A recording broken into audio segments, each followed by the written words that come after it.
I have always been drawn to absence in the history of art and in human history.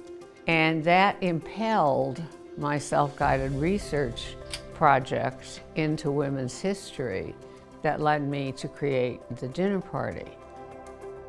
One thing I learned from my studies of history was that even though women achieved, those achievements would be erased the next decade, the next generation. I wanted to challenge that process, to end that process, to honor those achievements, and to introduce them into the society through a work of art that would symbolize our heritage so that those achievements could never be erased from history again. I experienced absence in my own career too, the erasure of the larger body of art around the dinner party, before and after the dinner party, absence of some of the subjects I've addressed. So what's missing for me actually is very instructive in terms of what a society and an art historical tradition values or not.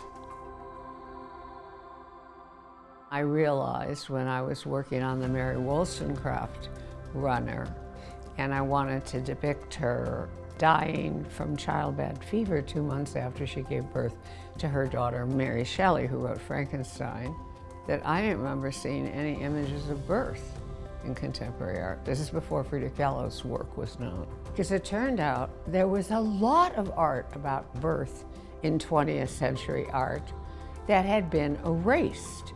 And that meant that it's not only individual artists and producers of culture who have been erased, but also subject matter that has not been considered important by the art world.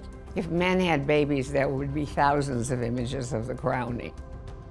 I also ended up learning about other histories, like the history of ceramics and women's role in bringing ceramics into America, the history of China painting, women's role in preserving China painting. I mean, there were just all these histories I was beginning to discover. There's a whole section in the City of Ladies of work by women who use central core imagery. When I introduced the idea in the early 70s that from my studies I had deduced that many women artists created space from the center. Oh my God, it was there was like caused all this controversy. How could you? It was like they thought I was saying everybody should do it. No, I wasn't saying that. I always created forms from the center. I felt very isolated, particularly in the early 70s when everything in the patriarchal art historical paradigm was about the edge. And it was very, very illuminating and reassuring to me when I discovered that not only Georgia O'Keeffe, but Agnes Pelton and Barbara Hepworth and all these other women, artists, also organized space. It validated my own impulses.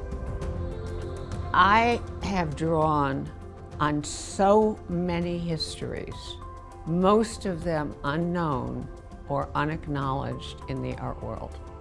So what I am hoping is that people understand that there is another paradigm